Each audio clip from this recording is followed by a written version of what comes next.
কি আজব তাই না? পৃথিবীতে ৮৪ লক্ষ জীবের মধ্যে একমাত্র মানুষই টাকা রোজগার করে, কিন্তু পৃথিবীতে অন্য কোনো প্রাণী না খেয়ে মরে না, আর মানুষের পেট কখনোই ভরে না। কি অদ্ভুত! কারো সুখ দেখলে খুশির বদলে আফসোস হয়, আর কেউ বিপদে পড়লে সমবেদনার থেকে সমালোচনা বেশি হয়।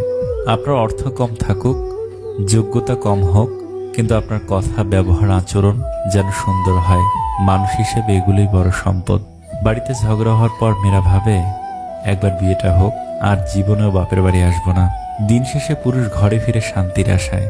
একজন স্ত্রী চাইলে সেখানে বেহেশতের সুখ দিতে পারে, আবার চাইলে নরকের যন্ত্রণাও দিতে পারে। তিনটি জিনিস খুব মূল্যবান: সম্পর্কে সম্মান থাকা দরকার, ভালোবাসতে বিশ্বাস থাকা দরকার, বন্ধুত্বে গুরুত্ব থাকা দরকার। যদি সুখ চাও রাত জেগো না, যদি শান্তি চাও দিনে ঘুমিও না, যদি সম্মান চাও ফালতু কথা বলিও না, যদি ভালোবাসা চাও পরিবারকে কখনো ছেড়ো না। এত মানুষের প্রয়োজন নেই, কথা বলে শান্তি লাগবে, মন হালকা হবে, এমন একটা মানুষ থাকা প্রয়োজন। পৃথিবীতে কেউই অযোগ্য নয়, প্রত্যেকেরই কিছু না কিছু গুণ ভিতরে লুকিয়ে থাকে।